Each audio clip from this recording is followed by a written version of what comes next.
The NPP, one, what they are doing is illegal. Because NDC, Edna says, Kua, or my enemy, do Omoka, Abeshe. Abusia mamu kwaba ebiem emra dwumadi so Mustapha Gwande Deputy General Secretary Emma NDC amanyuko no wabedi nkomo acheche nsemu after se NDC amanyuko no ebe press conference echemu se wo position both NDC and Face Excellency John Mahama banmu bia no etwase ode baako eto ho eno wachi no ensem bebre e refreche banokosam se wadi nkomo nso akọ NPP amanyuko no eno wachi nso no NPP amanyuko no wo mubuo fu papa but then Mustapha Gwande abiebie nsemani acheche nsemu quick one yentumrika na yenko na yentie nsemu a Mustapha Gwande eri tudwa eno na yehu se wura fifikwete wade eye guidelines amode be kwai abayi mpanimfo December mu aba na eno achi was sound a word of caution be said we say abayama wadwuma na ye executive na pass wadwuma executive na abam wadwuma no for wadwuma to statement no pa de na kire. Oh, simple. Number one, it's not news. Two, it's a conventional. We're just continuing. Just that the winning election 2024, no? President Mahama pursue a very strong will of rewarding party people. Strong will. The appointees may not have done, the same to party members, but President Mahama have done that. Appointed party for the pre. In fact, the initial proposal was crossed. I'm resign crowd before now, but your core neck, that decision was stopped, and I decided. In fact, neck, 80% of them are appointees. So that's the beauty of this decision. 80% of the NEC members are government appointees. Subsequently, a core neck unanimously agreed. We minister, deputy minister, DC, CEO, MD, regional minister. Previously, ukura party position, Omanpenyi, Ayawadum, Amau, Ejuma, Sebesum. That position, no. Who person better contest the party position be this is resign.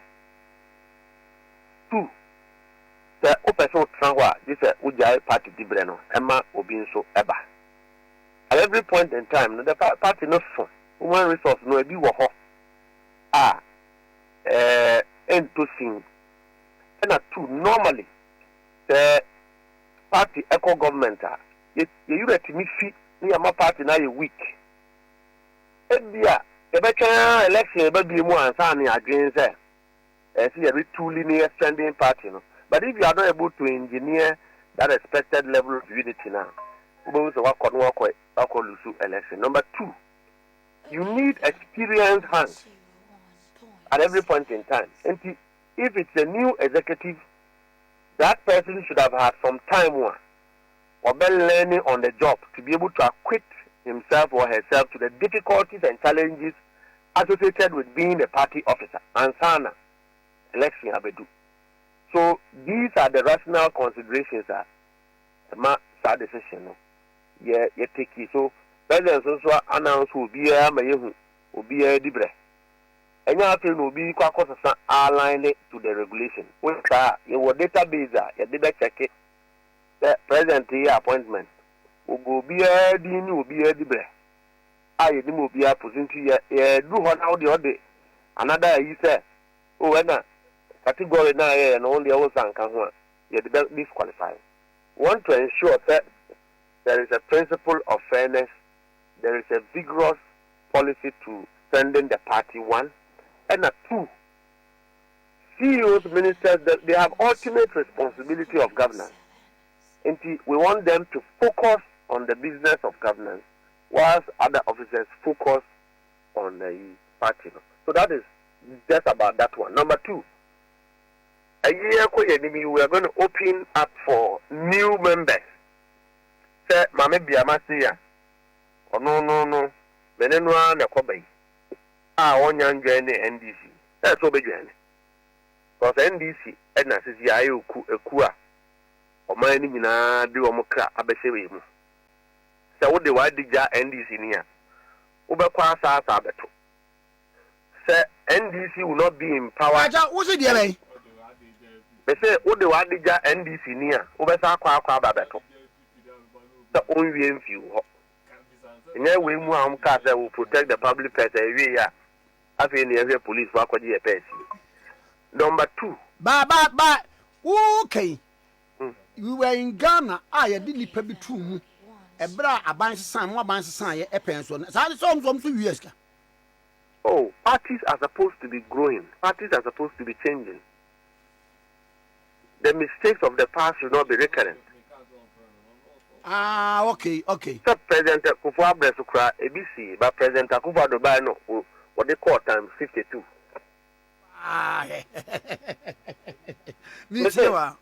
The NPP, strong political party. They should have suspended Nanado from the NPP. 2, bar all Nanado's former appointees from contesting any election in the party. Just to clean the image of it, but because there's no difference between the party and the government motives. That is why they are the way they are. But we are not like that. NDC today is not aligned to any tradition. Say, Akani announce the Mudino on the flag bearer. Ufri Eastern region, Ufri Central region, Ufri Western region, Ufri Northern region. Utimi be beer or party no money ye. Come and me about it anymore. We are Basari. Even though some yes, Munino, I mean, my no ambassador for me in the organ has it. But I'm the Deputy General Secretary of the NDC. So now we are to me about me about General Secretary of NDC, Amana. And so it attracts all manner of persons across the length and breadth of our country. So we are lawyer, we are judge in Pukra, a judge for the Omunka publicly. We are a century. Na open a kubia obedomwa ya be accept you awa 2 agbo ho ban ya NDC enya afi na enkofo ye bedu so se wo ba be di position bi na ya ka se o you na we ye u free hatin we know your we girlfriend we na neda I mean san e machine no unhunu NDC so enti ye be bue attracting new members to the party. Because we have a track record of, leading a good behavior as a political party. And 2, you better also ama obibia or your party nibia to go and regularize their membership to be in good standing. Because when you're a member in good standing, your rights within the party stands crystallized. Untimi enya opportunity be, and answer untimi contest election, untimi to about party room. Irrespective of the fact that your membership must be protected. You must guard it jealously because Ebia and Nedia a Mustapha or also come and come ticket here. I didn't know because on your appointment in Tino, you must pay your dues as a member of the party. So we'll give way for everybody to go and pay their dues. We'll be able to contest the election. So you know that you are supposed to be in good standing before you qualify to contest the election.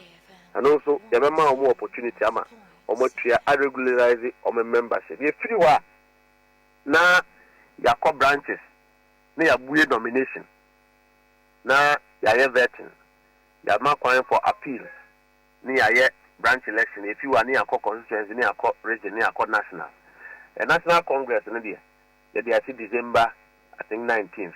Na yakwa na no afim na che beka flag bearer and parliamentary then NDC will be ready for our next election. It mean BBI fairness the bottom up then because it's not akin to good practices. It's even illegal. So, because you have misbehaved in government and you lack the competence and the fortitude to apologize to your rank and file in T. So, You don't even want to come together to go and say to your party members that you are sorry for your bad conduct in government. So the heat of the moment, let's go and use old members to elect new flag bearer. Yeah, me as I call you election, new members. Nobody does that across the world. NPP pen on where so we start from the bottom. Na they are caught. Sa ni akudru so. Ebe dru no. Na say new members are omaba. New executives are omaba. No more koyi flag bearer that is what NDC is known for. Mama, that is why you should join the NDC. Because you're near my year, a democracy, and also the best said, yeah, you be Nina. And at two, your advice is that in this reorganization process, we are member of parliament. Now we are appointee, we are senior person, baby. And you say now the other two area set will be set to do because open them and now open them. That is. Yeah, you manage your party for the winning election. And you say will be kwako two will be by force because you want to have some leverage in the party. And no dear, you will be a big said and say no. Why no what them? The party is not a free for all. So will be any control on the party. The party should exist independently with its own strength and authority.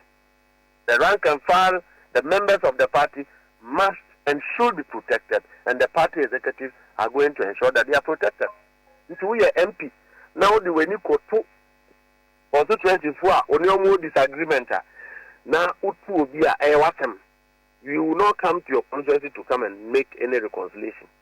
And at two, and you have paid the party members, you win the election, you get to mean that you now I jump from one place to all those things should be discouraged. Said you bet me and a peaceful reorganization rooted within competence, rooted within loyalty, driven by a common motive of unity of purpose. Say bet me am I a party no in ya I always say that today's NDC is different. Of today have the capability of making anybody president if you ascend to that position. NDC have the capability of making anybody a member of parliament if you go through a unique process of elections and you are elected. You don't need to have your friends and conveniences to be able to be strong in the NDC. One year, a better. So we are appointee. Now, you do welcome your minister. No, we're done with the party. No. You do so about contest election now. So all these things are going to be tackled head on to make sure that the party and its members are well protected and people behave well around the party. Now, hey, Mustapha, say so be here. Radio the only microphone pa. Say me officer, me I'm a regional communication officer of the party. And now aban ba ye woman baby and me so baby a ye dia man me PR e wo e bia agency nimu ana department wo me ka ho there be no any senior position who take responsibility of the agency. So but the only senior position minister, deputy minister, CEO, director general, and as an homologous position, you say assistant manager. Assistant manager is the same as the deputy CEO. Sanko for DC, regional ministers, Omuna affected one. So yeah, communication officer, now you do to say. Health insurance and PR and yes, it doesn't affect you. Now, Mammy Radio, Sunny pay, yeah, come once me. Yeah, be a onion a view, but never says, Wabako Swa holding the post, Sebia, may Director General, our baby, and I'm sorry, be a regional organizer, our baby. Mekoswa hold you up some of the Twabam, and now move up in the interim because my own said, Marty Gibril. Say I am acting Director of Elections and IT. The so for I want to say computer name. No, we've not appointed computer as an acting director of elections. Jibril na me. Madi appointee as deputy director of acting director of elections because Juma na yekwakodi no. The yenya administrative and operational area. They didn't share election directorate in Saka. So I'm gonna be if the various organizational processes. They acquire. So if you don't have somebody acting in the capacity to be able to take decisions on behalf of the secretariat, it's going to worry the reorganizational process. But Ubia, who put a position where against our own contest, then you must as well hold that. Let's say declare position never counter. You cease to hold yourself like that. So what are they? Hello, family. Matthias, Matthias. Okay, Matthias. Now, my memory. Actually, so yes, we got to say a jada we young kwaba gisemwa. Na wasensio esiudium. And on a brofono when you see that your kinsman is into trouble, take precaution. And sorry, a china NPP amanyoko kwa kotwaba e de akwa yi flag bearer. Dani a musumu beye bi. The akoko so, the akwa a china, what are the stakes? As Deputy General Secretary of the NDC, who is saying? Oh, sir, the MPP has a very huge task. One, what they are doing is illegal because it's never a political tradition or lawful. Now, who determines what is legal and what is legal in a political party? Who turn systems around, something that you could have just used, leadership to do. Now, I don't know up bottom.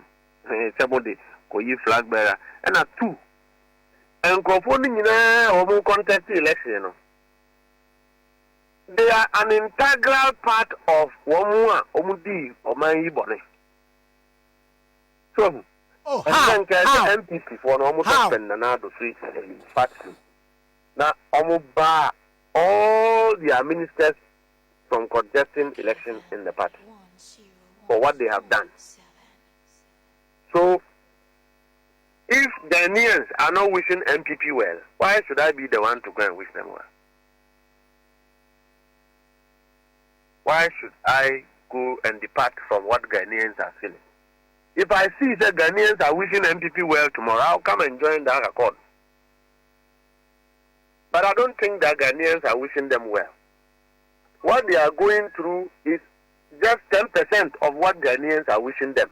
For the pain they have caused, the troubles they've created, 80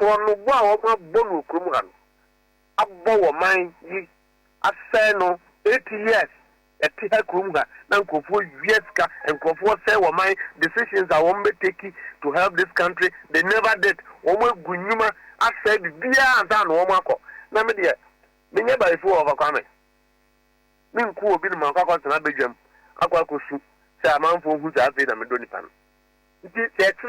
you would have Ghana for MPP for well. You never but at the moment, the MPP is relevant to our national discourse and problems because a country is being reconstructed by His Excellency President Mahama. NDC is stable and united, helping the government to do the business of Ghanaians. Come easy, but we are in here. We are in it. They are saying a major, no, a Ghana for now, and we see MPP to go and cross the road and be wishing them well. Until I will decline that invitation. I said, what's it, Ale? So I decline that invitation. Won't call. I don't mean call wish you well, Biao. Because we who the Ghana and India wish MPP for well in this year. But you know that it's an established protocol. Sir, one more beer qua batumwa. A party in Beyin for other political parties in for Namako in solidarity, Namako Yesania Manu. Because it's an established protocol to wish a good political party well. the current setup of the NPP constitutes Now, a national nuisance and has record of a national fraud on the conscience of all these Ghanaians. Where you are walking a year, be a party again home, and now we are mouthpiece to it, and I say then. Now, do they wish NDC well? Oh, yes. NPP wish NDC. But they should come and apply and be members. That is why a lot of their people are joining our party now. But we think that their practices and how they have conducted themselves should not be what a political party should do. No political party should gather its members to constitute, a consolidated effort of national fraud. No political party should do that. But your national fraud, as in what you are trying to pontificate? That a party was used as a vehicle to win power, hand over the power to people who have destroyed the country, perpetuated a lot of criminal activities in government. But what you say, not until judgment is pronounced on a matter before a court, no. But the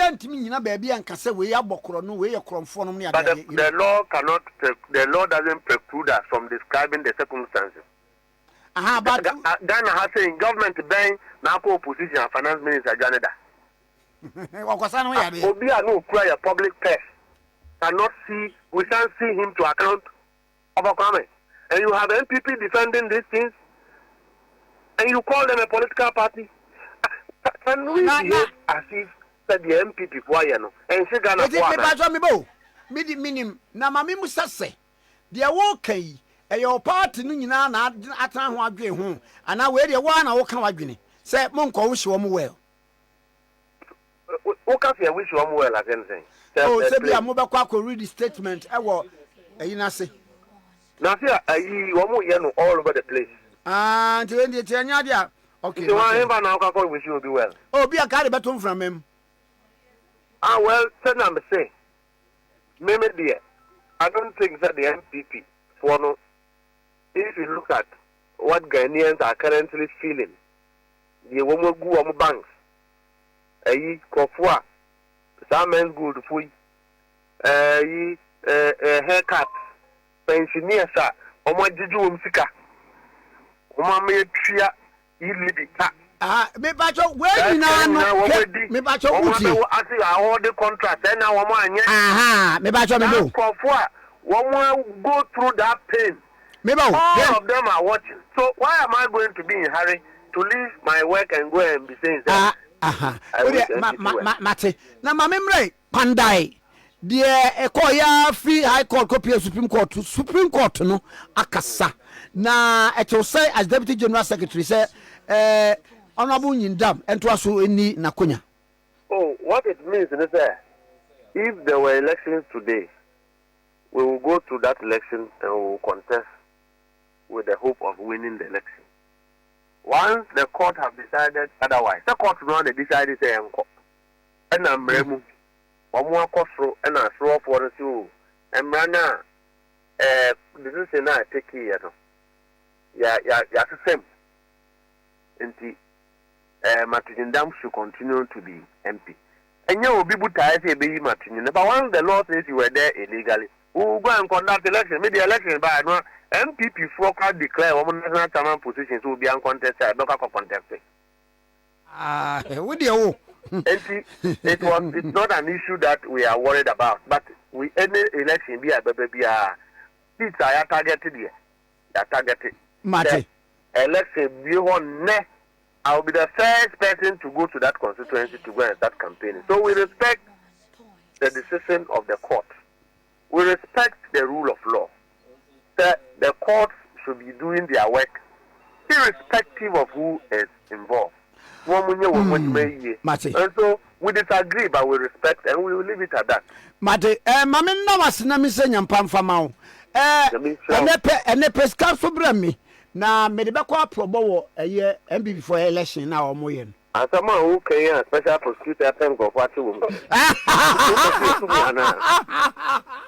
the me de best cover me number when you monitoring where you video me da say no pay Wakokra. Okay, 101.7.